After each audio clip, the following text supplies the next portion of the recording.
Avec vous, j'aimerais que nous regardions comment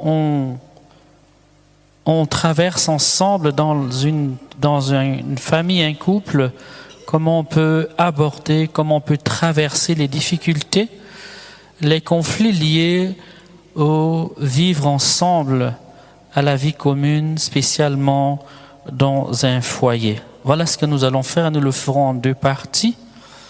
Dans la première partie, nous allons rassembler, on va dire, les points de conflit dans la vie conjugale. Nous allons les ramasser, les mettre un peu comme un miroir devant nous tous. C'est des choses connues, mais ça vaut toujours le coup de se le redire, de se les rappeler. Et dans un deuxième moment, nous ouvrirons un chemin tout simple, nous le baliserons et qui pourra vous aider dans votre vie commune à gérer les difficultés ensemble et à le faire dans le Seigneur, sans oublier la participation qui est la vôtre.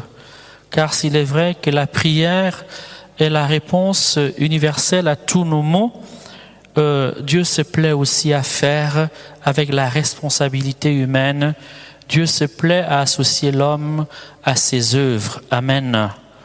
Alors, j'aimerais lire Isaïe 58, le verset 12. Isaïe 58, le verset 12 dit « On t'appellera le réparateur des brèches, le restaurateur des chemins, pour faire habiter le pays. » Ce texte, bien sûr, s'adresse de manière éminente au Christ, qui est venu réparer les brèches qu'il y avait dans la relation qui unissait le ciel et la terre, les brèches qui nous unissent qui nous séparent, les uns aux autres, les brèches aussi parfois qui nous opposent à nous-mêmes, qui fragilisent le rapport que nous avons avec nous-mêmes, parce que l'homme n'a pas seulement de relation avec autrui, avec Dieu, l'homme est aussi un être de relation avec lui-même. Et souvent, dedans de nous, il y a des mondes d'opposition, il y a des mondes de pesanteur, il y a des voies de rébellion qui nous empêchent, d'être en communion, en accord, en harmonie avec nous-mêmes. Et c'est souvent là que se situe la première des difficultés dans, la relation avec autrui, comme dans la relation avec Dieu. D'ailleurs, la Bible nous l'enseigne, l'amour de Dieu, quelque part, se mesure à l'amour du prochain. Mais le prochain, c'est qui? Ce n'est pas d'abord celui qui est à côté de moi, ou ce n'est pas que celui qui est à côté de moi, c'est aussi moi-même. Amen. Qui m'est plus proche que moi-même? Personne. Amen. Donc, autant je dois aimer celui qui m'est extérieur, autant je dois apprendre à m'aimer dans le Seigneur, m'aimer avec justice dans le Seigneur. Alors on t'appellera le réparateur des brèches, le restaurateur des chemins pour faire habiter le pays. Ce texte peut s'appliquer dans un second moment à chacun d'entre nous, en tant que nous sommes les membres du corps du Christ et en tant que nous sommes missionnés, non seulement dans la société, mais également au cœur de notre foyer, de votre foyer familial, comme celui qui doit tout faire pour qu'il n'y ait pas de mur de séparation, pour qu'il n'y ait pas de fossé qui se creuse dans votre foyer et qui viennent à vous séparer progressivement l'un l'autre. Amen. Alors, il n'y a pas de défaitisme en Christ. La vie d'un couple, fût-il le plus pieux, le plus saint, le plus spirituel, le plus normal, ok, et même le plus incroyant, il faut les embrasser aussi, c'est des humains, amen, n'est jamais un long fleuve tranquille. Une vie de couple est faite de moments de difficulté, souvent même de moments de crise, et les experts disent que après une année de vie en couple, survient ce qu'ils appellent la désillusion. C'est-à-dire que une fois qu'on a vécu en ménage, en couple, après une année, on a commencé, l'amour est moins romantique, on est plus réaliste. Les qualités de l'autre sont rapidement équilibrées par ses défauts. on a à peu près découvert, on va dire, la faiblesse de l'autre, ses fragilités humaines, ses inconversions. Amen. Et après 3 ans, disent encore les experts de la question conjugale, eh bien, c'est, on va dire, l'étape de la limite de la sexualité. On a compris que la sexualité n'est pas à elle seule suffisante pour garantir la communion et l'unité dans un couple. Amen. Et après 10 ans, c'est la phase où l'on regrette d'avoir choisi de se marier avec un tel. C'est l'âge où on a envie de refonder son couple, où on se demande si on ne ferait pas mieux d'aller voir ailleurs. Amen. C'est dire que là, ce sont des grandes étapes. Mais au quotidien, ok, la vie est quand même faite de heurts, n'est-ce pas?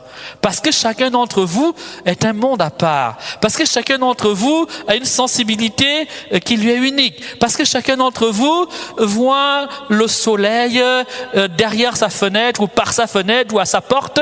Parce que derrière, chacun d'entre vous tout simplement a une opinion, un ressenti différent, personnalisé du réel. Amen. Mais bien aimés, les conflits sont en partie dus normalement à plusieurs facteurs. Mais parmi les facteurs les plus importants que j'aimerais vous signaler, il y en a un que j'ai déjà évoqué ici. Cette fois-ci, je vais le nommer négativement. C'est l'immaturité. L'immaturité. Ok. Voilà. Plus je regarde un peu, on va dire, les désaccords qu'il y a dans une vie de couple, plus je me rends compte que une grande partie du problème est liée à l'immaturité des partenaires, ou à l'un des partenaires, ou aux 2 partenaires. Et cette immaturité-là concerne d'abord la vie émotionnelle, c'est-à-dire l'incapacité des membres du couple à gérer leur vie émotionnelle et à prendre des décisions qui soient détachées, qui soient libérées de l'influence des émotions. Ok? J'ai mal, je m'insurge, je suis inquiet, j'ai peur, je suis en colère. Eh bien, la plupart du temps, ces émotions négatives, ok, informent souvent les attitudes des époux et les conduisent souvent à prendre des mauvaises décisions ou à avoir des mauvaises attitudes, avoir le geste qui, au lieu de construire, qui, au lieu d'unir et d'associer, qui, au lieu de bâtir, va plutôt ouvrir des brèches. Amen. L'immaturité émotionnelle, c'est-à-dire l'incapacité à gérer ses émotions et à prendre des distances par rapport à sa vie émotionnelle. Et lorsque l'on agit sous le coup de la peur, sous le coup de la colère, eh bien aimé, on n'est pas sous un bon conseil, n'est-ce pas? On n'est pas sous un bon conseil. Donc, le jugement est nécessairement biaisé. La parole sera toujours plus ou moins, comment dire, déviante, dévalorisante, agressive. La parole ne sera pas toujours constructive. Elle ne sera pas toujours lumineuse et édifiante. Alors, les émotions sont donc souvent, on va dire, cette force souterraine qui habite en chacun d'entre nous et que nous ne maîtrisons pas, qui va empêcher les partenaires, les époux, de penser au bien commun, à ce qui arrange les 2 ensemble, n'est-ce pas? Et à ce qui les construit dans le long terme. Souvent, les émotions nous contraignent à agir dans l'immédiateté. Ok? Parce que ça brûle, ça dévore. Vous comprenez? Ça pousse dedans, hein? Ça y va très fort. Donc, on va vite en besogne. Ok? Voilà. On a vite fait de lâcher un mot, on a vite fait d'avoir une intonation brutale, on a vite fait de jeter un coup d'œil, on a vite fait tout simplement d'avoir un comportement qui va ébrécher la relation, qui va fragiliser la relation et qui va, comment dire, agrandir les brèches qui existent déjà dans la vie conjugale. Amen. Il y a également l'immaturité psychologique. C'est-à-dire que la plupart du temps, on a peut-être une très bonne vie de prière, ok, mais on ne se connaît pas soi-même. On vit quelque part dans l'ignorance de ses faiblesses, dans l'ignorance de ses traumatismes intérieurs, dans l'oubli des failles de sa personnalité. Et du coup, j'ai envie de dire, on ne voit que les travers de l'autre. Amen. Et souvent, donc, cette incapacité à se connaître soi-même, à se comprendre soi-même, eh bien, va affecter la vie commune. Amen. Parfois, nous accusons l'autre sans nous rendre compte qu'en fait, c'est nous le vrai problème. Mais quand on se connaît soi-même, on peut relativiser beaucoup de choses. Quand on est au courant, qu'on vit avec la conscience de ses propres limites, on devient moins juge sur l'autre. Amen. On devient un peu plus tolérant, un peu plus patient, un peu plus accueillant à l'endroit de son partenaire. Amen, amen, amen. Donc, l'immaturité psychologique fait partie des éléments qui vont agrandir les brèches dans une vie conjugale. Enfin, l'immaturité spirituelle, une vie de prière molle, relâchée, un manque de crainte du Seigneur. Voilà.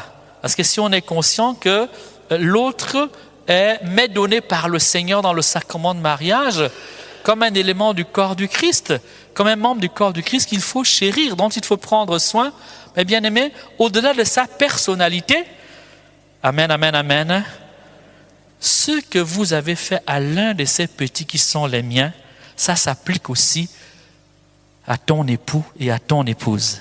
Amen. Voilà. Ton époux, c'est aussi ce petit qui t'est confié par l'amour du Seigneur. Ce petit, c'est aussi ton épouse que Dieu t'a confié le jour de ton mariage. Il fait partie de ces petits pour lesquels Dieu attend que tu aies de l'attention, que tu aies de la tendresse, que tu aies de la compassion, que tu aies de la patience, que tu aies, de l'amour, que tu aies de la miséricorde, que tu aies toutes sortes de libéralité. Amen, amen, amen, amen. L'immaturité spirituelle, souvent, fait qu'en fait, on n'est pas assez conscient que derrière la stabilité d'un couple se joue non seulement le bonheur des deux. Dans un couple, on ne peut jamais être heureux seul. C'est impossible. Amen. Non seulement le bonheur de l'un et de l'autre se joue en relation avec l'autre, mais ce bonheur engage aussi celui des enfants. Ne pensons pas, que quand un couple se déchire, les enfants peuvent être heureux. C'est impossible. Et parfois, il y a des enfants qui vont se victimiser, entre guillemets, qui vont s'immoler intérieurement parce que leur seul souhait, c'est d'apaiser les tensions qu'il y a entre papa et maman. Parce que leur seul désir, c'est de réconcilier papa et maman. Amen. Tu vois, laissez venir à moi les petits-enfants. Les enfants de ton foyer, tes enfants, les enfants que Dieu vous a confiés, font aussi partie de ces petits-enfants que le Seigneur veut que vous lui apportiez par votre qualité de vie. Ils font partie aussi de ces tout petits. Souvenez, Matthieu 25, la parabole du jugement dernier. J'étais un étranger, j'étais malade, j'avais faim. Mais on pourrait ajouter aussi, j'étais ton époux. J'étais ta femme, ton épouse. J'étais ton enfant. Amen. Oh, mais quand est-ce que nous t'avons vu, Seigneur? À quel moment? Je t'ai toujours cherché, je t'ai toujours adoré, je t'ai toujours célébré. Jamais je ne t'ai rencontré nulle part. Ça, c'est la réponse des brebis galeuses, des boucs. Et la réponse divine est simple. Chaque fois que vous ne l'avez pas fait à l'un de ces petits, à moi non plus, vous ne l'avez pas fait. Amen. Du coup, au cœur même du foyer, l'autre, les partenaires sont, des membres vivants du corps du Christ, des lieux tenants, c'est-à-dire des personnes qui sont en réalité des figures du Christ. Amen. Vous voyez, dans la théologie du mariage, c'est Éphésiens 5, je cite des mémoires, tel que ça me vient, ok, mais c'est le chapitre 5 de l'Épître aux Éphésiens, quand l'apôtre Paul va méditer sur le mystère conjugal, il va dire ce mystère est grand. Amen. L'union de l'homme et de la femme dans le mariage est l'image, l'icône, le symbole du mystère du Christ et de l'Église. C'est l'image des noces de l'agneau. Amen. En d'autres termes, les époux représentent quoi? L'union du ciel et de la terre, la communion de Dieu avec l'humanité, les épousailles du Christ et de son Église. Amen. Vous voyez? Si on est immature spirituellement, si on manque de profondeur dans la connaissance de Dieu, si facilement les émotions nous font oublier la réalité dans laquelle le mariage nous a établis et projetés, eh bien, on peut envisager sans aucune crainte, sans aucune peur un divorce. Vous comprenez? Hein? Le divorce devient quelque chose de banal, à la limite comme les païens, parce qu'on n'a pas compris. Parce que tout simplement, on n'est pas capable de voir beaucoup plus loin. Que ces épreuves, que ces douleurs, que ces souffrances, qui sont légitimes, qu'il ne faut pas évacuer, qu'il ne faut pas oublier. Le problème, c'est que le sang, le sacrement, a pour but de nous configurer au mystère divin. Amen.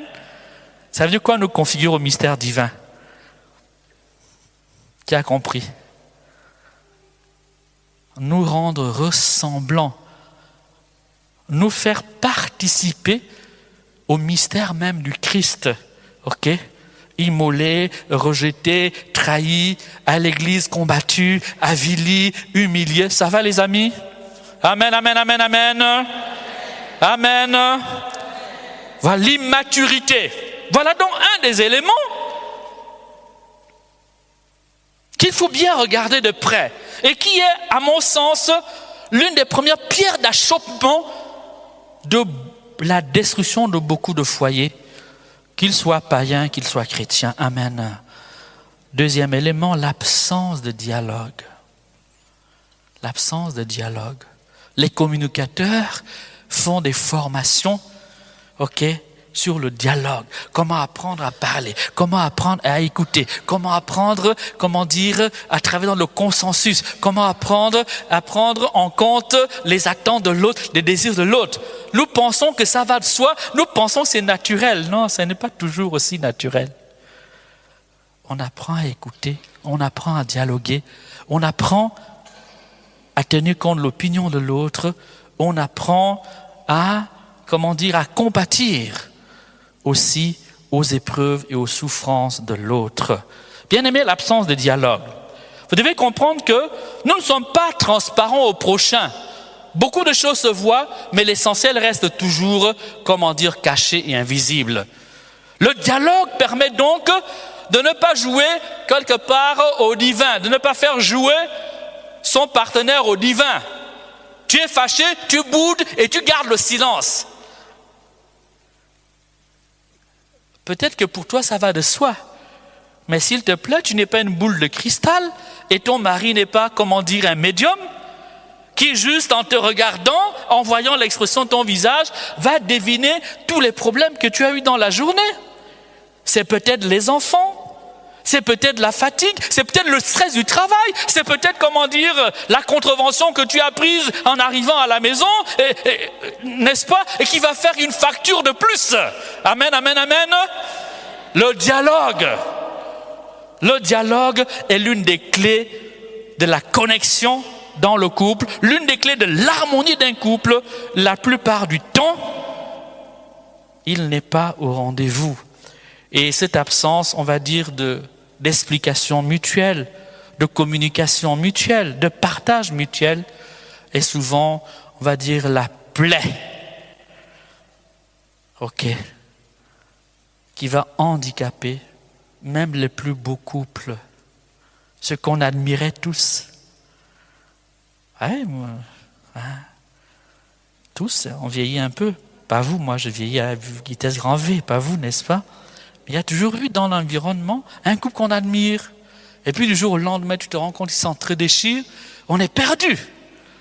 Amen. Si vous creusez, si ce n'est pas l'immaturité, c'est parfois juste le manque de communication.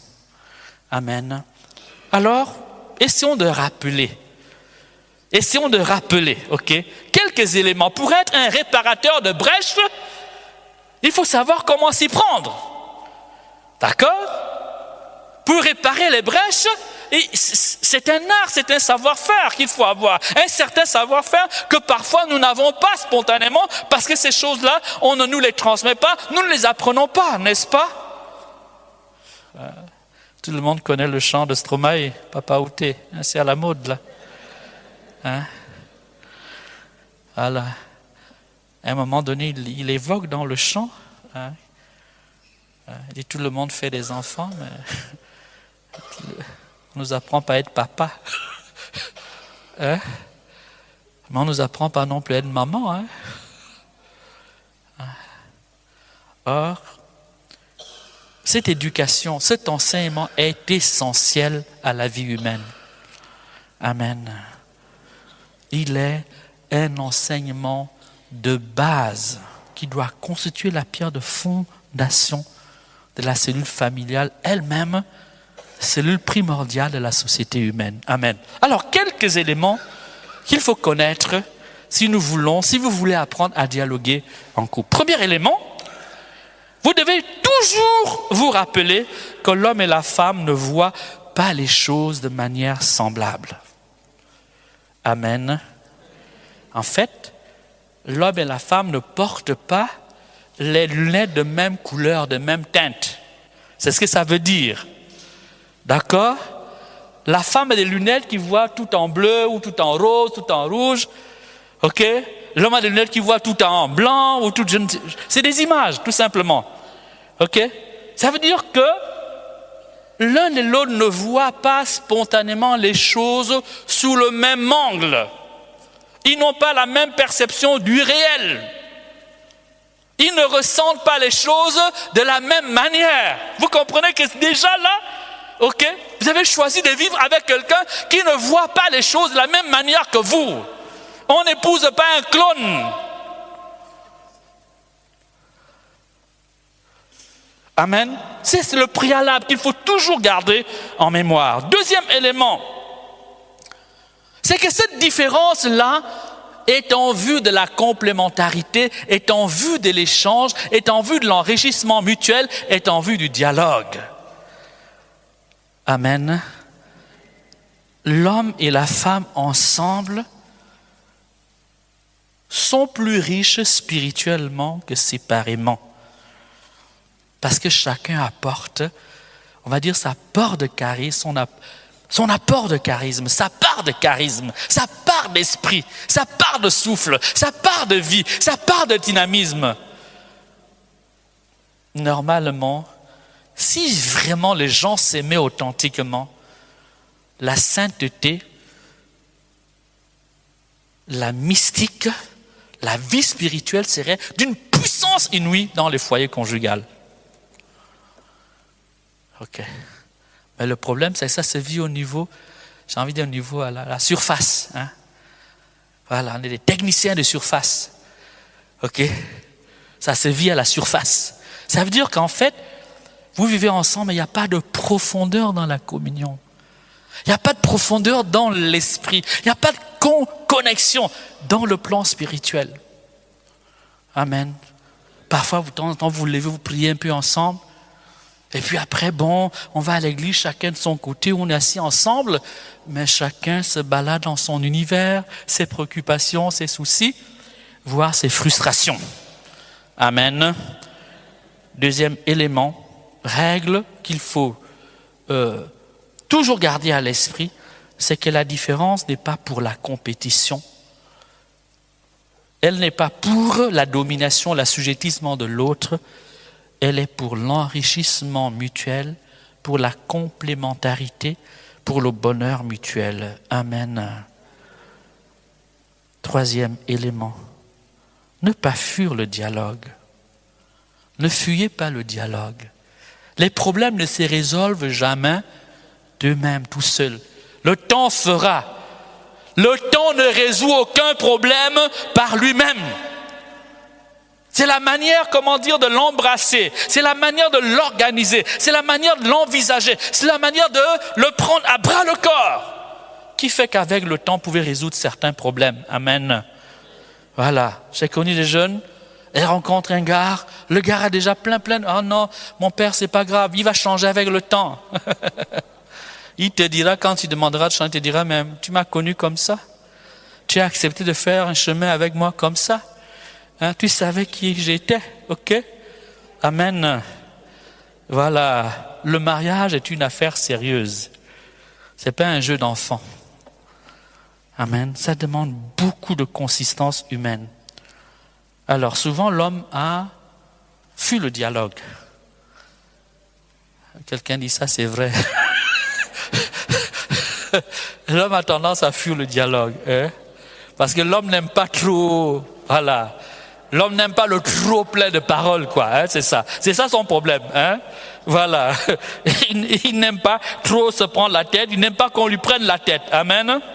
Voilà. Mais ce dialogue, concevez-le comme un lieu de partage, d'enrichissement, d'harmonisation, d'accord des cœurs, de communion des cœurs, de découverte de l'autre et d'accueil mutuel. C'est ça. Ok.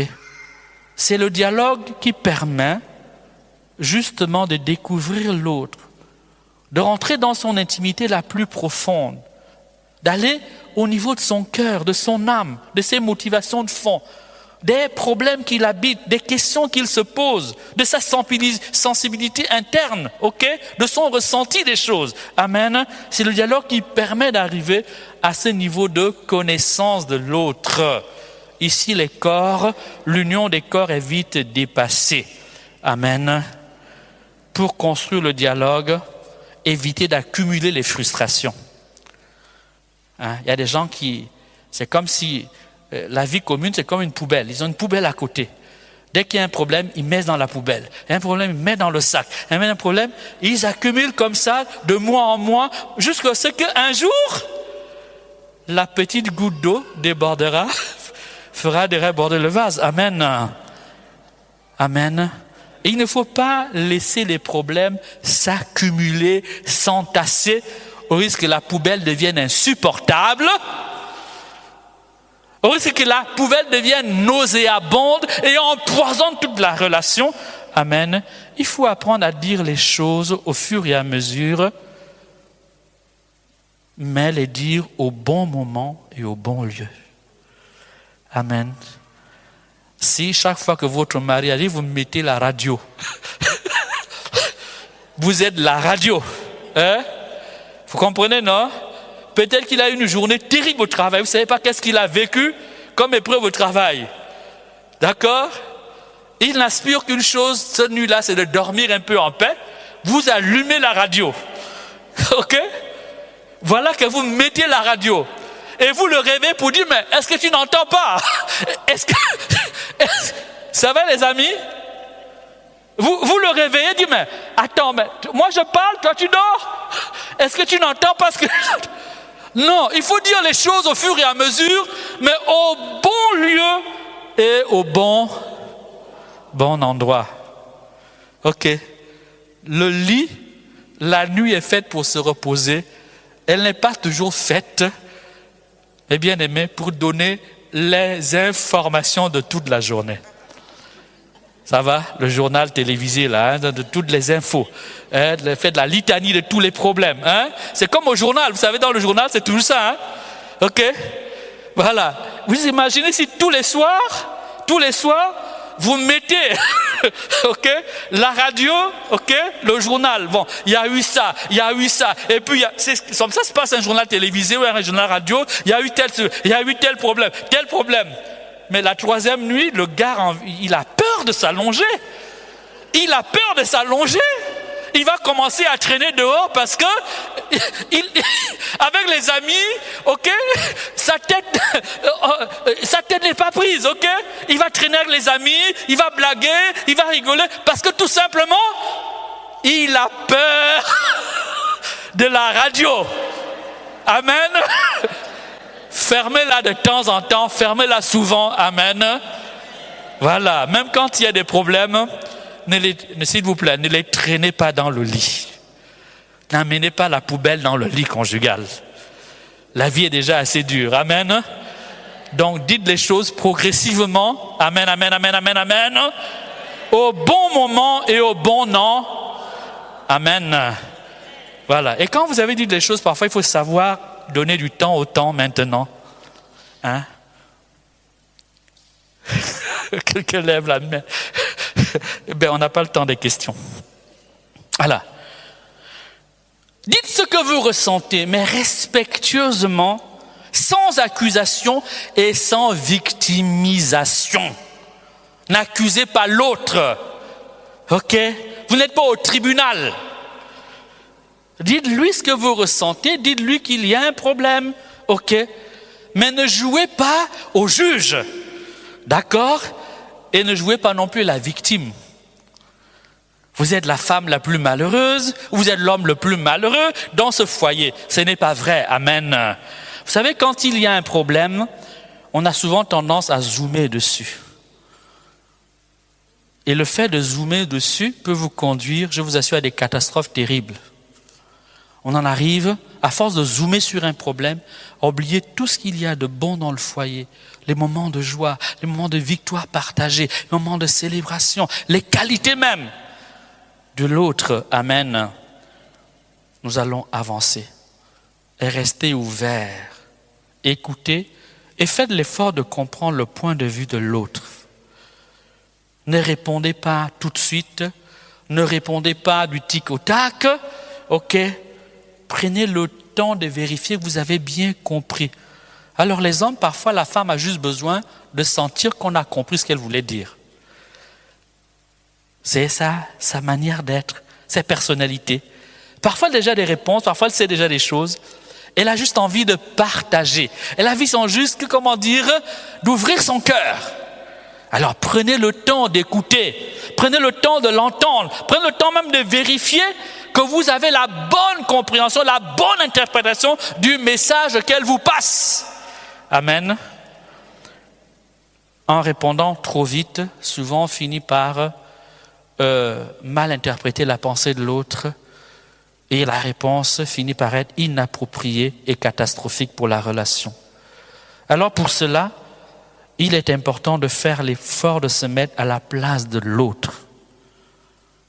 À la place de l'autre. Ok. Faites l'effort chaque fois de vous projeter à la place de l'autre. Ok. L'autre, cet autre qui est votre époux, cet autre qui est votre partenaire, ok, n'est pas un adversaire, c'est pas un ennemi. C'est un partenaire de vie pour la vie. Amen. Vous vous êtes liés pour la vie. Vous avez voulu librement vous rendre dépendants l'un de l'autre et faire dépendre votre bonheur l'un de l'autre. Donc, en l'écoutant, en se mettant à sa place, vous venez, sans vous en rendre compte, vous faites le serviteur de la joie de l'autre. Amen. Sans cesser de servir la réussite de votre foyer. Bien-aimés, voilà quelques premiers éléments d'entrée de jeu que je voulais vous partager.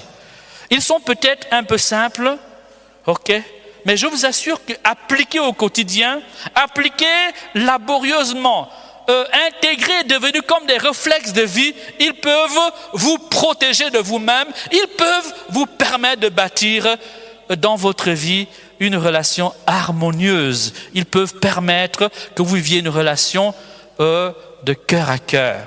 Amen. Alors, après avoir, on va dire, donné ces deux éléments, c'est-à-dire, on va dire le terreau à partir duquel souvent vont proliférer les conflits dans le foyer, le terreau de l'immaturité et le terreau de l'incapacité à communiquer. Regardons maintenant, ok, ensemble, les lieux souvent de frustration dans le couple, les lieux de divergence, les pierres d'achoppement à l'unité, à la communion du couple. Ok? J'ai dit, vous le savez déjà, mais on va quand même se les rappeler ensemble. Première chose, c'est la critique facile. Évitez de critiquer à la légère et à tout moment votre partenaire. Amen. Ça finit par créer à la longue un sentiment de frustration, de dévalorisation, de mépris et de colère. Quand tout ce que vous faites, l'autre le critique, tout ce que vous dites, l'autre le critique, tout ce que vous pensez, l'autre le critique, vous finirez par un moment donné être frustré, vous sentir rabaissé, humilié et assez vite va couver une colère. Amen. Qui, tôt ou tard, va exploser et venir détruire ce chemin qui est si beau, le chemin du mariage. Ça, c'est le premier élément dont il faut faire attention. OK. Deuxième élément, OK, qu'il faut faire attention et sur lequel aussi cristallise les difficultés dans une vie de couple, eh bien, c'est parfois les attitudes d'isolement. Vous avez un problème, vous avez tendance à vous replier sur vous-même. OK, voilà. L'homme s'enferme vite. OK, surtout si on a échoué dans le dialogue, la tendance à s'isoler, à se replier sur soi-même. On peut même punir l'autre par le silence. À dire qu'on ne parle plus, on se tait, OK. Mais, s'il vous plaît, le mur de glace, ça ne construit aucune relation. Amen. Évitez de vous isoler. Évitez de fuir les questions qui fâchent. Ça crée la distance, ça installe un mur de glace. Ça ne fait qu'empirer la situation au lieu de la guérir, au lieu de la restaurer. Amen, amen, amen, amen, amen, amen. Troisième point, la manipulation. La manipulation. Un exemple de manipulation, c'est de faire sentir à l'autre que c'est vous qui amenez l'argent.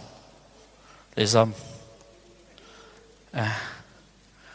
La femme qui est à la maison, là, ce n'est pas parce qu'elle n'amène pas l'argent qu'elle ne fait rien. D'ailleurs, si on changeait un peu les rôles, tu verras combien c'est très difficile de gérer un enfant, de langer un enfant, de nourrir un enfant, OK, de s'occuper de la maison, en même temps de s'occuper des problèmes de l'enfant. Amen. Mais madame ne gère pas que les problèmes de l'enfant et de la maison, elle te gère toi-même aussi. Ça va. Évitez donc le chantage, le mensonge, la menace, les paroles autoritaires. Tout cela finit par créer la méfiance, le ressentiment. Un autre danger qui menace le couple, c'est l'infidélité. On est dans un monde où la sexualité a été banalisée, ou même on a dépénalisé l'adultère. OK. Et où tout pousse plus ou moins à l'infidélité conjugale. Mais bien-aimés, sachez que rien ne ruine plus une relation conjugale que l'infidélité. Que l'infidélité. Elle détruit la confiance en profondeur. Elle instaure un climat de révolte. Amen. Même chez les hommes ne supportent pas ça. Même si, parfois, ils peuvent le faire vivre sans trop de remords. Amen. Mais l'infidélité, elle ne vous construit pas, elle ne construira jamais votre foyer. Ne dites pas, puisqu'il fait, moi aussi, OK. C'est vous qui allez vous dévaloriser, c'est vous qui allez vous diminuer, c'est votre dignité que vous allez engager. Amen. Le manque d'empathie, c'est-à-dire l'incapacité à prendre en compte les besoins affectifs, les attentes, le ressenti de son partenaire. Je vous l'ai dit, l'homme et la femme ne ressentent pas les choses de la même manière. Il faut donc faire souvent l'effort d'essayer de ressentir, d'essayer de comprendre ce que vit l'autre. Cette sensibilité, si on la développe, fait qu'on est plus accordé à l'autre, que la relation est plus harmonieuse. Amen. Le désengagement, ne donnez pas à l'autre le sentiment d'abandon et d'échec. Quand il y a un problème dans le foyer, il faut le résoudre ensemble. Amen. Même si on peut déléguer, la résolution du problème à tel ou à tel autre. Amen. Mais c'est toujours bien que le problème soit réfléchi ensemble, pensé ensemble, pesé, sous-pesé ensemble, les solutions trouvées ensemble. Même quand vous avez déjà la réponse, ok, fût-elle la meilleure, prenez quand même l'avis de l'autre. Amen. Oui, vous aurez l'impression de perdre du temps, mais en réalité, vous aurez gagné parce que vous aurez créé un consensus, un accord, une harmonie avec votre partenaire de vie. Amen, amen, amen, amen. L'argent, ça va?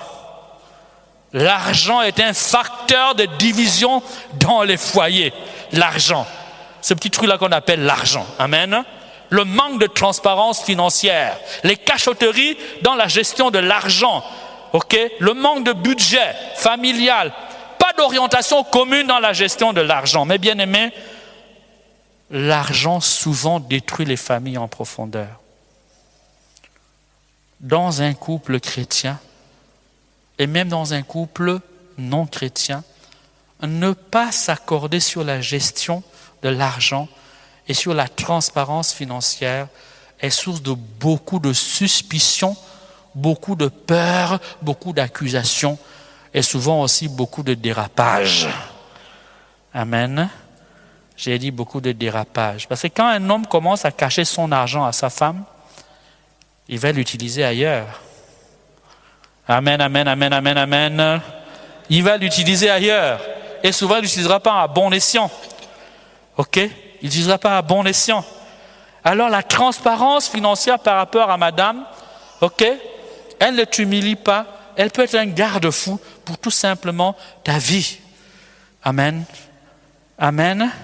Regarde, je vais prendre un exemple terre à terre. Peut-être un peu trop terre à terre. Voilà. Quand un homme entretient plusieurs femmes dehors, l'argent, il est obligé de trouver de l'argent, non? OK?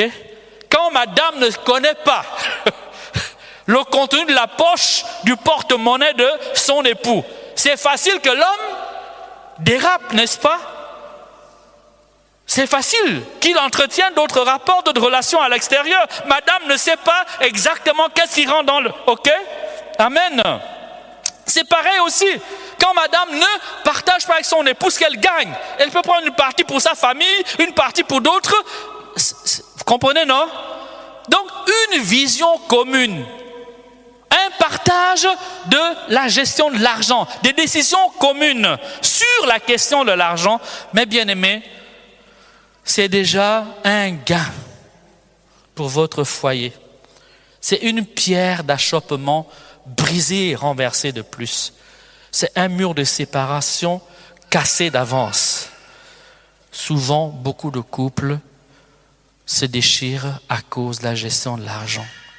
Il n'est pas question ici d'aller fouiller dans la poche de ton mari ou d'aller regarder dans le sac de madame, qu'est-ce qu'elle dépense au centime près. Il est question d'avoir une vision commune, des décisions communes, une planification commune. Amen. De tout, même des investissements. J'ai connu dans d'autres pays des gens qui avaient investi beaucoup sans avoir partagé tout avec leur épouse, parce qu'ils voulaient être discrets, parce qu'ils avaient peur que ça se sache, que le secret soit trahi. Et puis malheureusement, la mort les a frappés brutalement. Et quand les enfants se retrouvent, madame, ils savent que papa a beaucoup de biens, mais ils ne savent pas où sont les biens de papa. Ils savent que papa avait beaucoup de terrain. Mais comme tout n'a pas été géré en transparence, il n'y a pas eu de partage d'informations. Amen. Eh bien, vous voyez, ça peut aller jusqu'au compte bancaire, jusqu'à la carte bancaire. OK, il faut prendre des décisions. Il y a un accident. Peut-être monsieur n'est pas conscient, madame n'est pas... Si on n'a pas la carte bancaire, on n'a pas le code, vous voyez, il y a des choses qu'on ne peut pas faire. Ça paraît simple, mais je vous assure, c'est des drames qui arrivent. C'est des drames qui sont arrivés sous certains cieux, ok? Où quelqu'un est mort, il y avait de l'argent, mais comme madame n'avait pas la carte bancaire, le code, ok, on ne pouvait pas faire la dépense à temps, faire sortir pour qu'on puisse sauver sa vie. Et, vous comprenez les drames?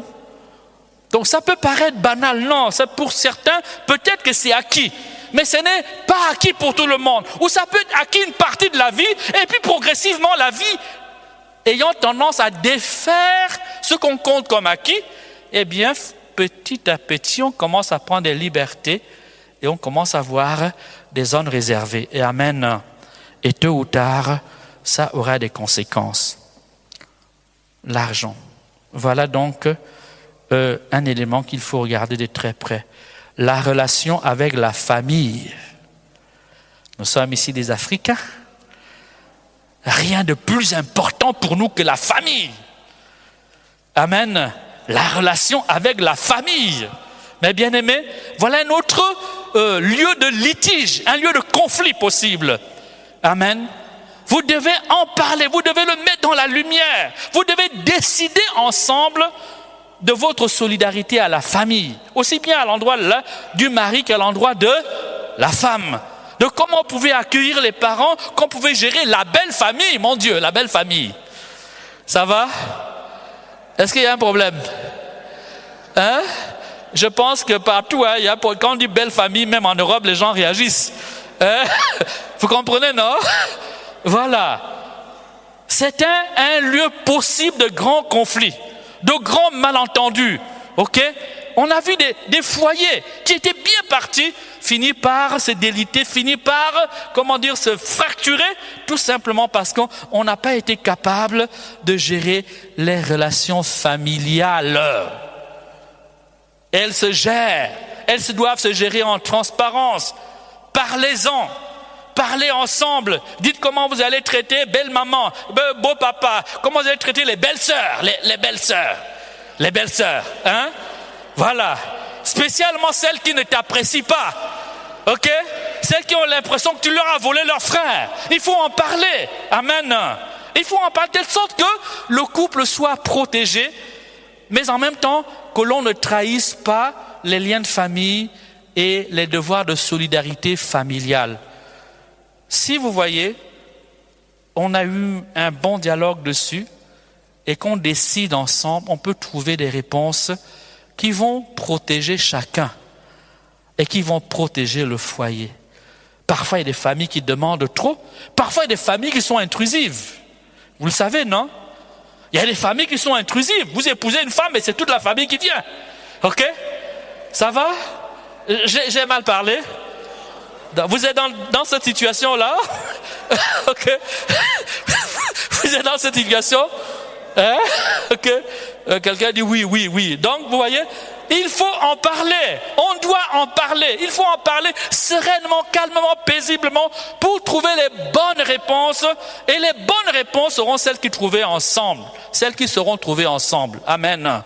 Une fois que vous les avez trouvées ensemble, vous pouvez les appliquer simplement et sereinement. Vous voyez, les relations avec la famille, c'est aussi les relations avec les amis, avec les parents, le voisinage. Ça va aussi avec, n'est-ce pas? Ça doit aussi pouvoir, se réfléchir ensemble. C'est tout cela qui fait qu'en fait, il y a une communion des cœurs, un accord des cœurs. C'est tout cela qui fait que l'amour, en fait, s'approfondit. Avant, il était peut-être une affaire de sentiments, une affaire de vibration, d'attirance. Maintenant, ce sont les esprits qui s'accordent. Ce sont les regards qui s'accordent. Ok? On cesse de se regarder les yeux dans les yeux pour penser ensemble, pour ressentir ensemble, pour rêver ensemble, pour envisager ensemble, pour investir ensemble, pour construire ensemble. C'est cela. Le couple est une seule entité. Quand on dit qu'ils deviennent une seule chair, c'est ce que ça veut dire. C'est ce que ça veut dire. Et vous voyez, c'est un mouvement qui est permanent. L'homme quittera son père et sa mère. C'est un mouvement permanent.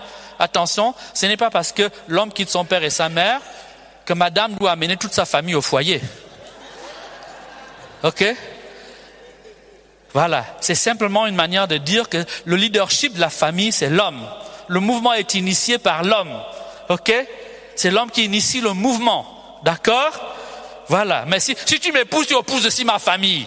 Bon, ça va? Il y a un problème, j'ai mal parlé? Hein? Voilà, il faut aimer ta famille, il faut la respecter. ok, mais tu as besoin de construire ta propre famille. En solidarité avec la tienne et celle de l'autre, oui, parce que ça fait partie de la vie, ok, des liens de la vie, des devoirs de la vie humaine. On a des devoirs par rapport à nos parents. On a des devoirs par rapport à notre famille. Les trahir, ce serait un manque de charité. Amen.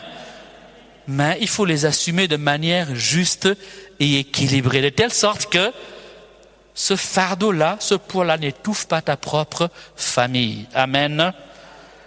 Alors, l'éducation des enfants.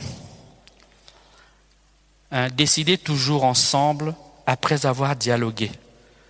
Anticiper sur les problèmes, sur l'avenir. Ici, souvent, il y a, pour les familles recomposées, les enfants nés, ok, avec d'autres partenaires.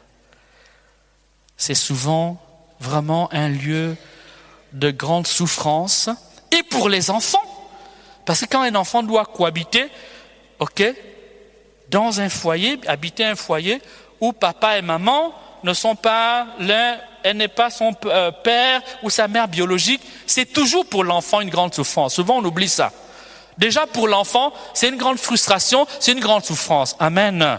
Mais pour l'un des partenaires aussi, ça peut devenir une question, un problème, un lieu de soupçon et d'accusation. Mais aussi pour les ex, ça peut devenir un moyen, un instrument de manipulation.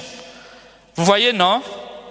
Ça veut dire que il faut voir avec ton ex, non, avec ton époux ou avec ton épouse, comment gérer l'ex, au masculin ou au féminin.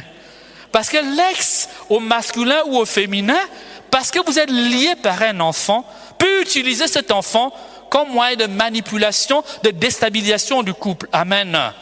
Il faut bien qu'il puisse communiquer avec le papa, ou bien il faut bien qu'elle puisse communiquer, non, elle puisse communiquer avec le papa et qu'il puisse communiquer avec la maman. C'est normal puisqu'il y a un enfant qui les lie. Mais ces relations-là doivent être vues en transparence. Si l'ex doit envoyer de l'argent, l'argent envoyé comment? S'il veut voir son fils, la rencontre se fait où? Dans quelles circonstances? Amen, vous voyez? Tout cela permet d'évacuer les suspicions, les peurs, les craintes et d'empêcher que les ex, parce qu'il y a des ex qui aiment déstabiliser, des ex qui se plaisent à détruire parce qu'ils ne sont pas capables de construire. Il y a des gens pour lesquels vous avez soudain l'intérêt parce que vous êtes mariés.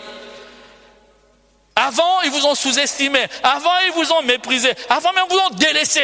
Mais une fois que quelqu'un d'autre est venu et quelqu'un d'autre a pris, soudain, vous prenez de la valeur. Ça va, les amis? Est-ce que ça va? Je vais dire quelque chose. Ne vous énervez pas. Peut-être que je me trompe. Hein? Vous savez, bon, je vais le dire, excusez-moi, dans les réseaux, peut-être que je me trompe. Hein? Peut-être que je me trompe. Peut-être certainement que je me trompe. Mais il semble que quand une femme a laissé un homme, ok, elle l'a laissé, hein, et qu'elle part, qu'il y a une autre femme qui vient, elle n'est pas quand même contente. Je ne sais pas si c'est vrai. Ok, mais il paraît que dans l'autre sens c'est aussi vrai. Et ils se sont séparés, il est parti en cachette. Mais s'il apprend que quelqu'un d'autre est là, lui aussi n'est pas content. C'est bizarre à l'égoïsme humain. Amen. Donc, voyez, tout ce qui peut vous mettre en contact avec votre passé a besoin d'être vécu en transparence, en confiance. Et pour cela, vous avez besoin de vous accorder, d'établir les conditions de la relation avec l'enfant et avec les parents biologiques de l'enfant. Amen. Beaucoup de foyers ont été détruits parce qu'on a amené un enfant, on a mis, est-ce qu'il y a une bonne chose? Donner, accueillir un enfant, mais on a oublié qu'il fallait travailler aux conditions d'accueil, il fallait travailler et clarifier le rapport aux ex, amen, à la famille biologique. Amen, amen, amen, amen. Prenez beaucoup de temps pour cela. Amen. Et prenez beaucoup de temps avec vos enfants. Alors la sexualité. Waouh, la sexualité. Est-ce qu'il faut que j'en parle? Hein? Parlez-en sans honte. Hein? Il faut en parler dans un foyer sans honte. Il faut la vivre sous le regard de Dieu, dans un dialogue. Mais s'il vous plaît, évitez l'intrusion de la pornographie dans votre foyer. Évitez-la. Peu importe les difficultés que vous connaissez, évitez l'intrusion, du X dans votre intimité conjugale. Un film, c'est un film. D'accord? Le réel, c'est autre chose. Les spécialistes de ce truc-là, laissez-les. Gardez votre lit conjugal propre et sain. Amen. L'homme doit connaître sa femme de manière naturelle. Les relations contre nature sont dégradantes, humiliantes, dévalorisantes, et même qu'à moyen terme, parfois même à court terme, elles causent des problèmes de santé et, des malaises psychologiques quand vous les faites subir, ces actes-là à votre partenaire. Amen, amen, amen, amen. Le travail, lui aussi peut être un lieu de conflit. Et pourtant, le travail est au service de votre foyer. Vous travaillez parce que vous avez besoin d'argent. L'argent vous permet de subvenir aux besoins du foyer, de bâtir votre foyer et d'envisager l'avenir des enfants. Amen. Mais ce travail-là, il doit être aussi un lieu de dialogue. Parce que parfois, on peut donner plus de temps, plus d'énergie, plus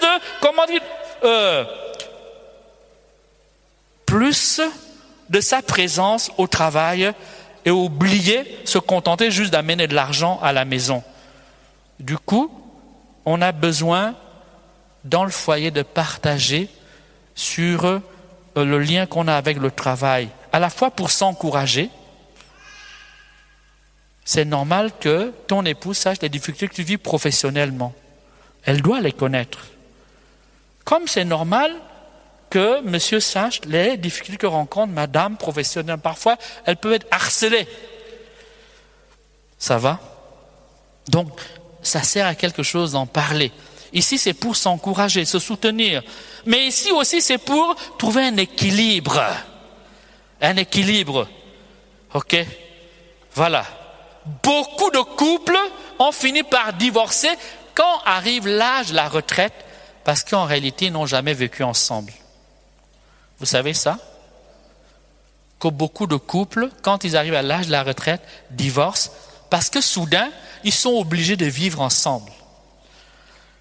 Avant, chacun se lève tôt le matin, il rentre le soir, on avale un petit quelque chose là-bas vite, on étend un peu les pieds devant la télévision ou devant les jeux vidéo, et puis on dort. On peut vivre comme ça 40 ans ensemble. Ça va vite, ça va très très vite, n'est-ce pas? Et puis quand l'âge de la retraite arrive, maintenant on doit vivre les deux dans la même maison. On se rend compte que monsieur a pris du ventre. Ça va? Voilà. Et soudain, on se rend compte que madame porte la perruque. Ça aussi, ça va les amis? Et qu'on est finalement étrangers l'un à l'autre. Je vous assure que c'est prouvé statistiquement. Beaucoup de couples divorcent. À la retraite. Et la raison est très simple, c'est qu'en fait, ils ont cohabité ensemble. Ils n'ont vraiment jamais été, présents l'un à l'autre. C'est la retraite qui leur permet de se rendre compte de ce qu'est l'autre, de ce qui vit l'autre. Et il me perturbe un peu. Voilà.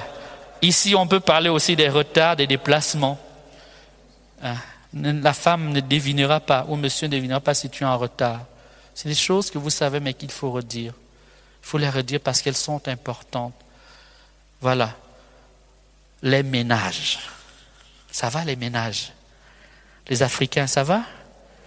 Les ménages, C'est vrai que culturellement, partout, les tâches ménagères sont toujours dévolues à la femme. D'accord? C'est universel. D'accord? Mais attention, ne considérez jamais madame comme votre servante. C'est pas une employée. C'est pas une femme de ménage. C'est pas votre femme de ménage. C'est votre partenaire de vie. Amen. Du coup, sachez être attentionné et lui offrir votre aide. Dans les conditions suivantes, spécialement, quand elle est malade, anticipez. Amen. Quand elle est en grossesse, ne fuyez pas, n'allez pas vous cacher au bar ou à la prière.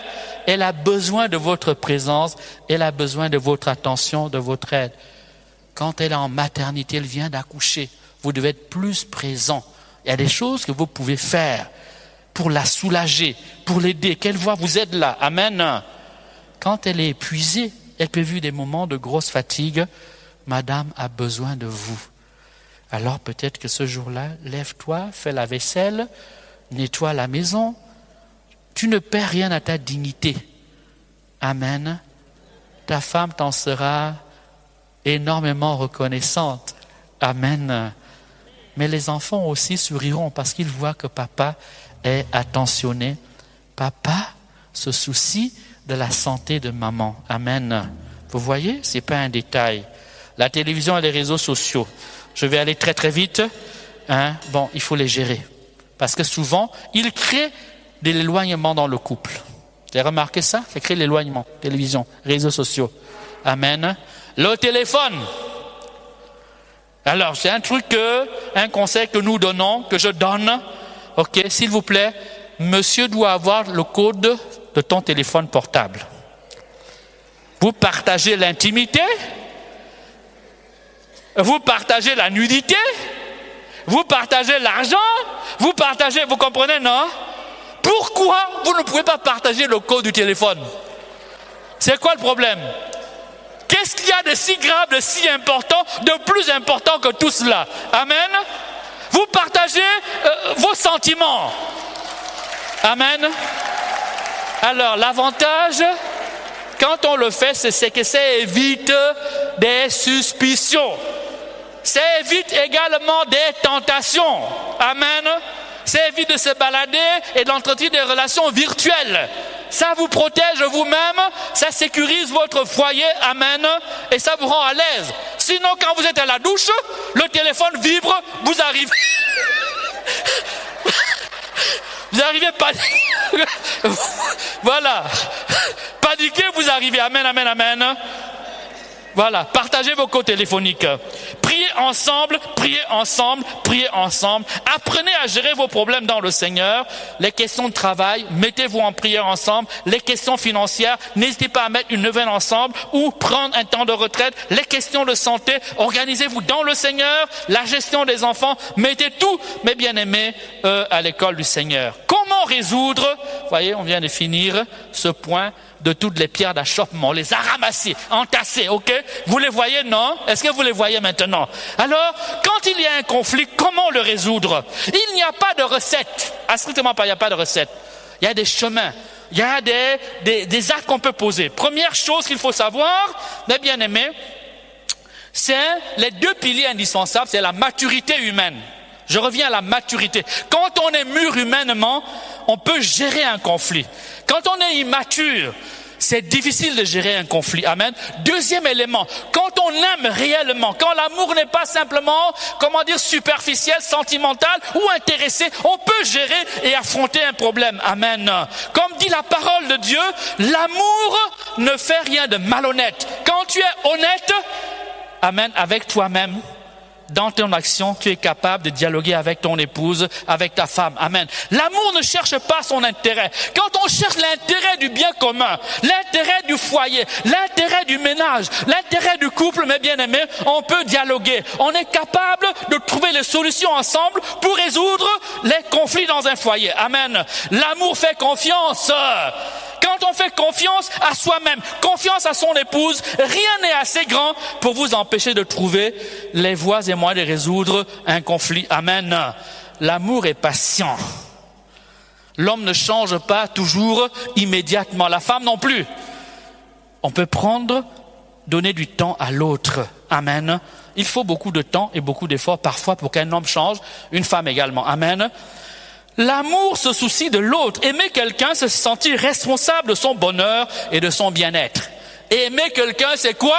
C'est pas ressentir le cœur qui bat boum boum boum boum boum boum boum boum, ok? Aimer quelqu'un, c'est se sentir responsable de son bonheur. Quand tu aimes tes enfants, regarde comment l'amour te pousse. Tu cherches qu'ils aient une bonne éducation, qu'ils soient bien vêtus, qu'ils soient en bonne santé. Aimer, c'est se soucier du bonheur de l'autre. Amen. Quand l'amour habite les partenaires, et vous savez, la source de l'amour, c'est Dieu, eh bien, on peut construire, on peut trouver les voies et moyens. Amen. L'amour est donc service de l'autre, il faut dire l'hymne à la charité. L'amour pardonne tout, et non pas 7 fois. Jésus a dit 77 fois. 77 fois. Matthieu 18, 21, 22. S'il y a un lieu où on est invité à pardonner 70 fois, 7 fois, c'est dans le foyer. Ok. Après le foyer, c'est peut-être un peu le travail. Mais s'il y a vraiment un lieu où on applique cette parole de Jésus-là, c'est dans le foyer. Parce que tous les jours, il y a des petites éclaboussures, il y a des petites égratignures. Si tu n'es pas capable de pardonner, mes bien-aimés, le foyer ne fera pas long feu. Mais si tu es rempli de l'amour de Dieu et que l'esprit de pardon habite en toi, 70 fois, 7 fois tu pardonneras. Et du coup, on comprend que la parole de Jésus n'était pas déconnectée du réel. C'est ce qui arrive. Les couples qui vivent longtemps ensemble, ce sont les couples qui se sont beaucoup pardonnés. Les couples, vous voyez, là, ils sont ensemble depuis 20 ans, 30 ans, ok? Ils viennent, ils donnent des témoignages. S'il vous plaît, si vous grattez un peu là, ils se sont beaucoup pardonnés. Ils ne sont ensemble que parce qu'ils ont appris à se pardonner. Il n'y a pas d'amour mutuel, il n'y a pas de vivre ensemble possible sans le pardon. Même Dieu lui-même, pour nous aimer, est obligé d'intégrer le mystère du pardon. Dis Amen. Dis Amen.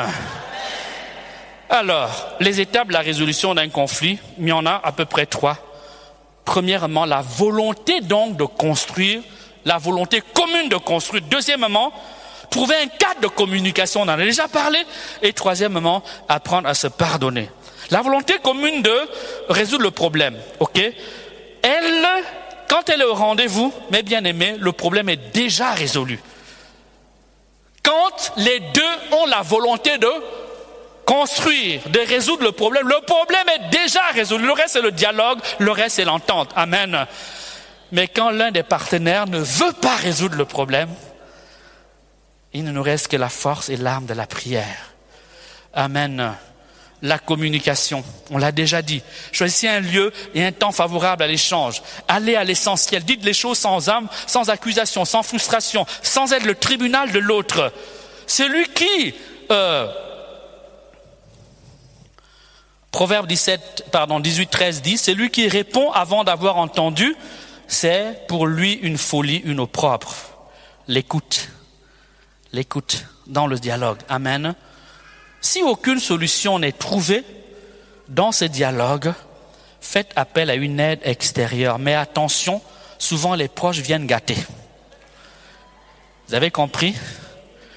N'allez pas raconter à belle maman tous vos problèmes de foyer. Ou à beau papa, ok, d'accord, ou à la belle-sœur, ok, ou à la grande sœur. Parfois la grande sœur est elle-même blessée jusqu'à, quand tu lui racontes, ça réveille ses blessures et tout ce qu'elle va lâcher là, quand tu reviens, tu es plus en colère que quand tu étais parti. Amen. Cherchez, vous pouvez vous adresser à vos témoins de mariage, à condition soit des personnes discrètes, ok, qui ne vont pas colporter votre vie à gauche, à droite. Un prêtre, ok, parfois le prêtre qui vous a marié, ou alors un couple modèle dont vous savez qu'il a la maturité, le désintéressement et la bienveillance possible pour vous accompagner, amen. Voire un personnel soignant, ceux qui s'occupent de la santé psychologique des couples, amen. Voilà, donc un accompagnement psychothérapeutique, pourquoi pas conjugal. Ça existe dans certaines situations. Faut pas avoir honte d'y recourir. On n'a pas honte d'aller à l'hôpital, quelle que soit la maladie. Ça ne signifie pas que vous êtes moins que rien, que vous n'êtes pas chrétien. Non, ce sont des aides que la société nous donne. Quand on peut en tirer profit, il faut en tirer profit là où c'est possible. Amen. Ici, je dirais tout simplement que ce serait mieux si vous faites appel à une compétence de la santé conjugale, ok, ce serait bien que ce soit quelqu'un qui soit chrétien. Ok, amen. Les échanges peuvent se faire plusieurs fois. Vous n'êtes pas obligé de résoudre le problème tout de suite. Vous pouvez rencontrer, et puis petit à petit, à force de vous parler, le cœur s'apaise, l'harmonie se crée, les solutions émergent ensemble. Amen. la réconciliation. Chacun doit pouvoir reconnaître ses torts et demander pardon en décidant de mieux faire. L'humilité ici, elle doit être au rendez-vous. Mes bien-aimés, lorsqu'on a décidé de tourner la page, donner le meilleur de soi et savoir qu'il faut du temps pour que la blessure guérisse. Éviter de ressasser le problème et de le rappeler chaque fois à l'autre. Ah, mais tu m'avais trahi, mais vraiment ok. Une fois qu'on a trouvé les voies et moyens, ne revenez plus dessus. Ok, avancez. Inutile de culpabiliser, de rappeler. Amen. Normalement, quand on est conscient, on est honnête, le fait d'avoir fauté est humiliant déjà pour un être humain normal. Quelqu'un qui a de la conscience, quand vous avez fait une erreur, ça vous humilie, ça vous fait honte. Amen. Recourir à la prière, à l'Esprit Saint qui guérit les cœurs. Mes bien-aimés, après la gestion de la crise, donc évitez de ressasser, faites des efforts pour changer, améliorer la relation, reconstruisez la confiance en posant des petits gestes d'attention, en manifestant plus d'amour et en faisant tout pour tenir vos promesses. On peut se fixer un temps pour lire ensemble le travail fait, le chemin fait. Amen. On peut se fixer des temps de prière, prendre un temps de retraite ensemble pour demander à la grâce de Dieu de nous renouveler. On peut célébrer les petits progrès et favoriser, ceci tout simplement en les célébrant ensemble. Mais bien aimé, je finis. On va dire ceci, aimer c'est d'abord un travail ardu. Voilà, c'est pas une entreprise facile. Je vois les gens, mon père, je veux me marier, je dois me marier. Parfois tu regardes les gens, tu fais 5 minutes, tu comprends qu'il n'a aucune maturité pour se marier. Il y a beaucoup de gens qui cherchent le mariage, qui pleurent le mariage, qui veulent se marier. Mais si on leur donne un mari, ou bien on leur donne une femme, ça ne va pas tenir. Ça ne tiendra pas longtemps, parce qu'ils n'ont pas les capacités, n'ont pas les épaules pour gérer ça. Amen. Amen. L'amour engage plus que les sentiments, il engage la volonté déterminée de bâtir contre vents et marées. Amen. S'aimer, ce n'est pas se regarder l'un l'autre, mais c'est se regarder, ou plutôt regarder ensemble dans la même direction, a dit un grand homme. Amen. La crise, alors, permet d'aller en eau profonde. Elle permet de se dépasser, de prouver son amour à l'autre. Elle devient le moyen de prouver son amour à l'autre et le moyen d'approfondir sa relation. Enfin, faites du dialogue votre règle d'or. Si vous êtes en couple, même si vous n'avez pas encore tout à fait la maturité, il vous le manque, au moins votre règle doit être de dialoguer sur tout et en tout et pour tout. Amen.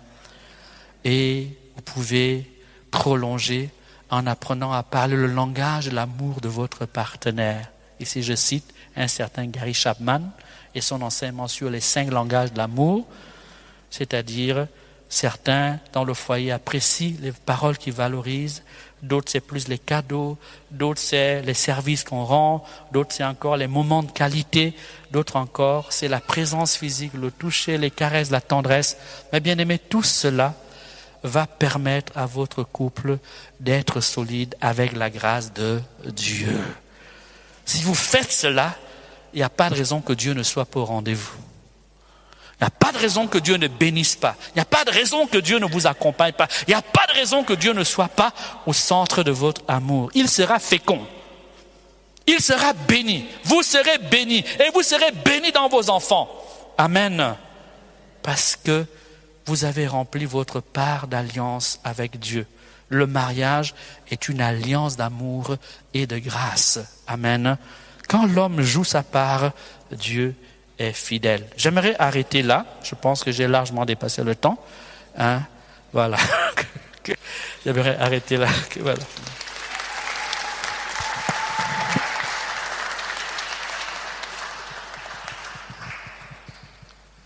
Alléluia. Voilà, c'est vrai que nous avons dépassé le temps, mais est-ce qu'il y en a qui souhaiteraient qu'après avoir entendu ces bonnes choses que le Padre ait pris pour nous, qui prie pour nous pour que justement nous puissions vraiment non seulement avoir entendu, garder et mettre en pratique. Nous rappelons que voilà, la famille, c'est la base de toute société.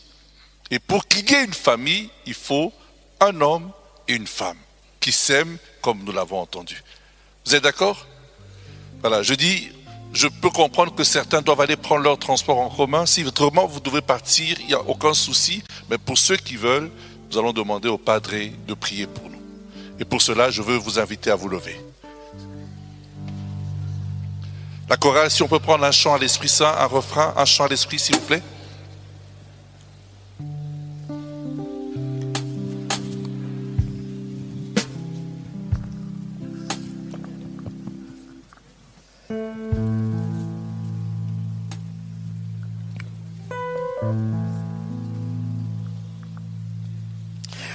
Seigneur, sois béni, sois loué, sois magnifié pour ce temps d'échange, de communion en toi, ce temps également d'éclairage et d'enseignement. Père, que le nom vivant de Jésus soit avec nous, que le nom vivant de Jésus repose sur nous, qu'il nous sanctifie, qu'il nous fortifie, qu'il nous apporte, Seigneur, réconfort, grâce, consolation et bénédiction.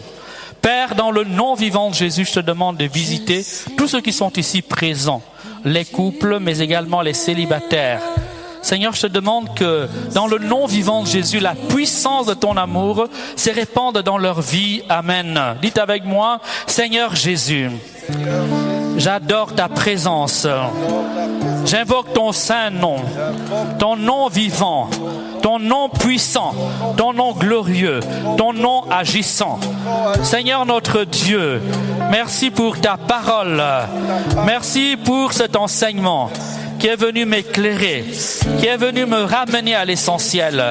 Seigneur Jésus, tu n'es pas venu pour nous condamner, pour nous juger. Tu es venu pour nous libérer. Tu es venu pour nous sauver. Père, dans le nom de Jésus, dans le nom vivant de Jésus, j'appelle sur toi ta faveur. J'appelle sur moi ta faveur. J'appelle dans ma vie ta faveur. J'appelle dans mon foyer ta faveur. J'appelle dans mon couple ta faveur. J'appelle sur mes enfants ta faveur. J'appelle sur mon projet de vie, mon célibat, ta faveur. Je te demande la lumière. Je te demande la sagesse. Je te demande la grâce. Je te demande le discernement. L'esprit de discernement. L'esprit de sagesse. L'esprit de clairvoyance. Ô Père, dans le nom de Jésus. Ô Père, dans le nom de Jésus. Ô Père, dans le nom de Jésus. Ô Père, dans le nom de Jésus. Ô Père, dans le nom de Jésus. Ô Saint-Esprit, envahis-nous le cœur.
Par la main, s'il y a des couples parmi nous qui se prennent par la main et ensemble qu'ils invoquent la puissance de l'Esprit Saint sur leur foyer.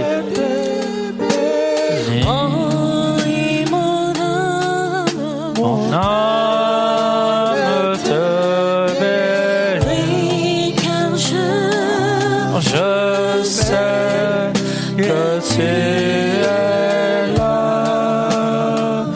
Bashala Yamatim Sabaki Bidi Yashili Yamasolo Yovolo Yashim Daba. Kibaba Yashili Yamasolo Yakibidi Yasham Tabayakolo Solo Yabili Yasha. Shiba Baba Sole Kibidi Yasham Tabayakidi Yashali Yabasolo Yokobidi Yashili Yamasolaka. Imbagaba Sokolo Yashili Yavili Yasham Tabayakolo Solo Shali Yamasanta. Kibaba Basole Kedi Yasham Tabayakoli Yashili Yabasam Tovele Yakale Yasha. Yikele Solo Shali Yamasum Tabayaki Bidi Yasholo Yagamalakum Tabaya. Tibi Babakolo Solo Tibi Shakaya Tidi Yashili Yasama. Loke di Shamtaba. Yebe bebe Yashem Nasalukol Yashal Yasham Toba Yakol Yashedi Malasom Taba. Ibaka Solo Kedi Yasham Taba. Seigneur, merci pour ces personnes qui ont le sentiment comme si les écailles tombaient de leurs yeux. Ils pressentaient tout cela, mais si désormais les choses leur apparaissent évidentes, claires comme l'eau de roche. Le Seigneur vient vous éclairer. Le Seigneur rejoint également des personnes qui ont l'impression d'avoir gâté leur vie, d'avoir gâté tant de belles relations, parce qu'ils ont manqué de formation, parce qu'ils ont manqué de lumière. Ces personnes ressentent une grande tristesse dans le cœur, parce qu'ils ont connu de belles rencontres, fait de belles relations. Ils auraient pu avoir de beaux couples, de beaux foyers. Et souvent, par manque de lumière, par manque de sagesse, par méconnaissance de ces choses, ils sont passés à côté de beaucoup de bonheur. Seigneur, viens les consoler. Seigneur, viens les fortifier. Seigneur, viens les éclairer. Père, dans le nom vivant de Jésus, je te demande également de fortifier tous les couples qui ont peur, peur de leur avenir, peur du lendemain, peur de l'insécurité du lendemain, peur de leur propre fragilité. Seigneur, dans le nom de Jésus, je te demande de libérer dans leur vie la grâce du sacrement de mariage. Seigneur, ils se sont unis devant toi. Ils se sont engagés avec toi, pas contre toi, mais avec toi. Seigneur, prends le relais de leur misère. Seigneur, soutiens leur fragilité. Seigneur, affermis-les. Rends leur amour plus profond. Rends leur amour plus beau. Oh, gloire à toi, Seigneur.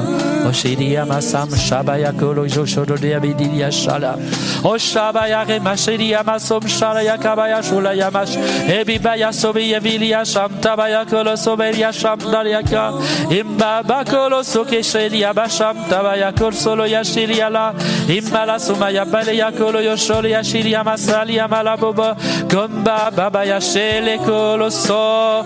Alléluia. Gloire à toi, Seigneur notre Dieu. Tu es vivant, Seigneur. Il y a des personnes qui sentent comme si la fraîcheur, comme si un courant d'air envahissait leur tête, comme si un courant d'air traversait leur tête. Le Seigneur dit qu'il vous donne une grâce de rafraîchissement, une grâce de nouveauté dans l'esprit, une grâce de nouveauté dans l'amour, qu'il ouvre vos cœurs et répand en lui le baume de son amour, afin que votre amour soit plus profond, afin que votre amour soit plus vrai, afin que votre amour soit plus clairvoyant. Gloire à toi, Seigneur notre Dieu. Oshim tabaya kebedi yashidi yasoli yamalabola yakama. Kimama yakolo soli yashidi yamakoli yashidi yabola. Emalo solo kole shidi yamakoli yasham taba. Ebolo kedi yasham saba yakole shidi yamasole ba. Yele la yarolo kole shidi yamasole ka. Il y a des personnes qui se disent dans leur cœur, Seigneur, nous nous sommes tellement blessés. Nous nous sommes déjà tellement fait du mal. Est-ce que c'est possible que notre amour soit plus beau, plus frais, après tant d'incompréhension, après tant de malentendus, après tant d'erreurs? Le Seigneur te dit, c'est possible. Mais c'est possible avec ma grâce. Mets ta main dans ma main. Mets ton cœur dans mon cœur. Dépose ton foyer. dans mon amour. Faites alliance avec moi. Appelez mon amour. Invoquez l'esprit de mon amour. Je veux vous reconstruire. Je veux fortifier ton foyer. Je veux balayer et guérir les blessures de votre foyer, les blessures de votre cœur. Et je chasse loin de toi cette inquiétude, cette peur pour l'avenir de ton foyer. Gloire à toi, Seigneur notre Dieu. Oh Shabaya Matibilia Suntabaya Kulia Sheliaba Ombaya Kulia Shoya Soya Keya Sholia Masom Tabayaka Lela Baso Koloso Temaya Shom Tabaya Loleya Yemsa Makaso Kele Shaya Makoso Lekele Sham Amdi Malaso Lekeya. Il y a une personne, je crois que c'est un homme qui a envie de fonder un foyer. Il a fait beaucoup de rencontres. Il a essayé de vivre en couple plusieurs fois, mais chaque fois ça a échoué. Et il est comme désolé parce que l'âge avance. Il sent que son âge est en train d'avancer et qu'il pourrait ne pas rencontrer la bonne personne. Le Seigneur te dit de lui faire confiance, de mettre tout cela dans la prière, de l'écouter lui. Et chaque fois que tu rencontreras la personne qui te semblera être la bonne, prends le temps de prier, prends le temps d'écouter le Seigneur, car il promet qu'il enverra vers toi la bonne personne. Mais elle viendra de manière inattendue. Ce n'est pas, la personne ne viendra pas comme tu l'attends, comme tu l'espères. Ce sera comme une personne qui va te surprendre, une relation qui va t'étonner, qui va te dépasser, car le Seigneur dit qu'il veut consoler ton cœur. Il veut te donner la joie et la grâce du mariage. Sois béni, Seigneur notre Dieu. Osham tabaya kebiri ya solo ya sham tabaya bole ya kaba. Emala sokolo shedia masoli masham tabaya. Ye baba basokolo solo tebeya. Amaya kolo shele masolo. Levez les mains vers le ciel et que chacun ouvre la bouche et invoque l'Esprit Saint, l'Esprit de grâce, l'Esprit d'amour, l'onction de l'Esprit Saint, qu'il appelle la faveur de Dieu, l'amour de Dieu sur sa vie, la lumière de Dieu sa vie. Ô Père, dans le nom de Jésus, ouvre les écluses du ciel et fais pleuvoir sur chacun ici présent, Seigneur, des grâces de force, des grâces de lumière, des grâces d'amour, des grâces de mariage, des grâces de communion avec l'âme sœur. Seigneur, ouvre les yeux de leur cœur pour qu'ils puissent discerner, pour qu'ils puissent recevoir. Donne la sagesse, change les tempéraments, Père, au nom de Jésus, afin qu'ils soient capables de faire le bon cheminement, afin qu'ils soient capables de recevoir et d'accueillir la personne que tu leur destines. Père, dans le nom vivant de Jésus, gloire à toi, Seigneur notre Dieu. Tu es merveilleux, Seigneur. On élève la voix, on prie en langue dans le nom de Jésus. On prie en langue dans le nom de Jésus. Pour ceux qui ont cette grâce-là, ouvre la bouche, prie en langue dans le nom de Jésus. Prie en langue, prie en langue. Oh, gloire à toi, Seigneur notre Dieu. Oh, Shabakaso Kebishiti Basamaya Sholataba. Kibabala Koloye Kebidi Yamasomaya Sham Tabaka. Kibakabaya Shidi Yamasom Tabaka Bakabakabaya Solo Yotoke. Quelqu'un est visité. Tu sens comme une grande douleur au milieu de la poitrine. Je dis bien au milieu de la poitrine. Entre les deux seins, vraiment au milieu, une grande douleur. C'est comme si on t'avait enfoncé quelque chose là, une grande douleur.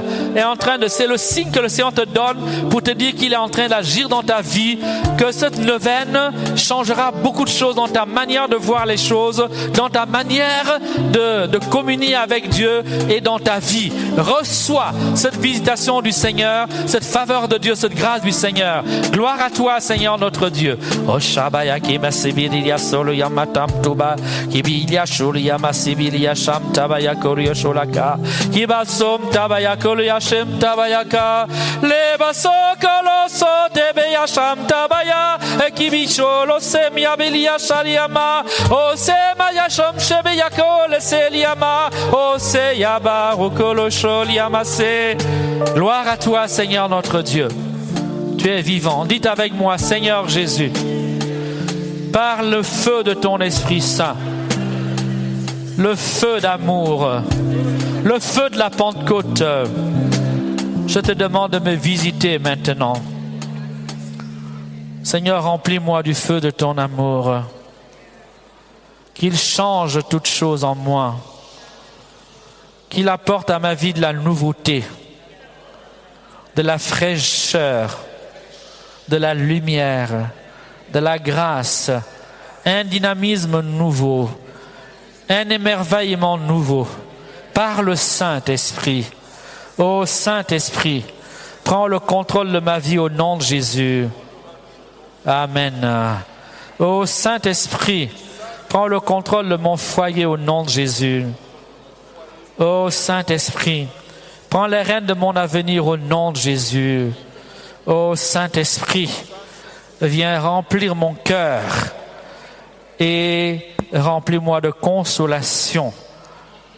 Au nom de Jésus, merci Seigneur notre Dieu, notre Père qui es aux cieux, que ton nom soit sanctifié, que ton règne vienne, que ta volonté soit faite sur la terre comme au ciel.